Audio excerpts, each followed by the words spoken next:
Harta terbesar dalam hidup kita sebagai orang percaya adalah memiliki Tuhan sebagai sumber segala sesuatu yang tidak akan berkesudahan. Artinya kekal sampai selama-lamanya. Kalau dunia memberikan sesuatu, sifatnya terbatas. Tetapi Tuhan yang adalah sumber segala sesuatunya tidak akan pernah kekurangan segala yang baik untuk anak-anaknya. Karena itu sangatlah bodoh bagi seorang jika sudah percaya pada Tuhan, apalagi sudah melayani Tuhan dan sudah mengecap segala kebaikan Tuhan, tetapi tidak menyadari akan kedahsyatan Tuhan ini. Karena itu tidak heran kalau orang seperti itu akan selalu merasa kekurangan dan tidak pernah puas dalam hidupnya.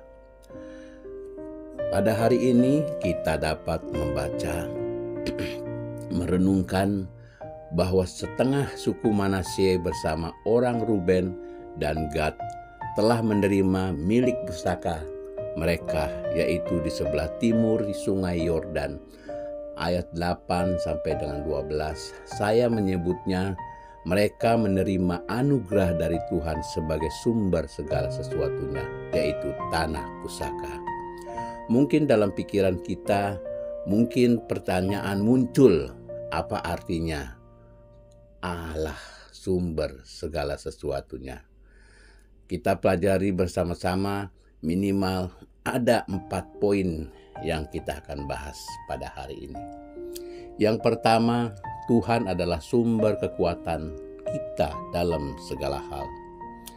Jika kita mengandalkan kekuatan sendiri, maka kita akan mudah kecewa, mudah lemah, mudah putus asa, dan mudah menyerah.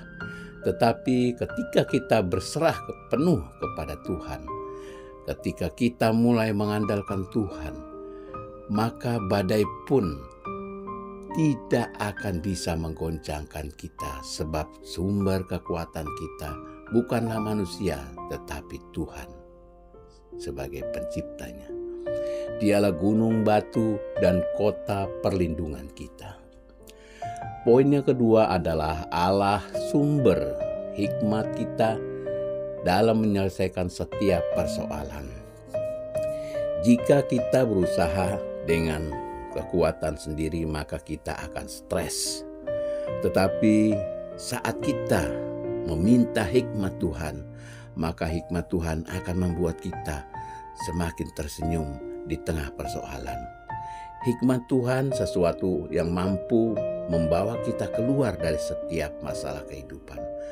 Kadangkala bukan suami dan istri, anak-anak, keadaan sekitar lingkungan kantor atau situasi di sekeliling kita yang terlalu parah. Tetapi kita yang kekurangan hikmat untuk menghadapinya dan menyelesaikannya. Hidup ini sebetulnya adalah hikmat. Sama seperti ketika kita melihat TV yang rusak. Kemudian kita kesal karena sudah mencoba-coba tetapi tidak saja mendapat channelnya alias rusak. Namun perbedaannya ketika kita memanggil montirnya atau teknisinya, ketika dia lihat sebentar saja dia tahu permasalahannya. Bagi kita sulit, tetapi bagi montir itu sangat mudah. Kenapa? Karena dia memiliki hikmat dan pengetahuan mengenai hal itu. Ini yang saya sebut sebagai orang yang berhikmat. Justru di tengah masalah dia mendapat keuntungan. Poin yang ketiga adalah Tuhan adalah sukacita kita dalam menjalani setiap tanggung jawab kehidupan. Kalau kita menjalani hidup tanpa Tuhan, maka hidup ini terasa berat. Tidak sedikit orang percaya yang merasa hidup orang Kristen itu berat setengah mati. Tetapi waktu kita tahu kita tidak berjalan sendiri, ada Tuhan yang bersama kita, maka segala sesuatunya akan terasa ringan sebab sukacita menyertai kita akan membuat kita lupa akan segala yang susah. Poin yang keempat adalah sumber segala berkat dalam kehidupan kita. Itulah Tuhan. Surga tidak akan pernah kekurangan stok berkat buat kita. Selalu berkelimpahan. Firman Tuhan berkata, seperti sungai yang mengalir, dialirkan kepada kita warganya. Tidak akan pernah terjadi ketika kita berdoa, kemudian stok di surga habis. Segala yang kita butuhkan, semua tersedia di surga. Puji Tuhan, pada hari ini kita akan berbagi sharing bagaimana kita menempatkan Tuhan sebagai sumber segala sesuatu.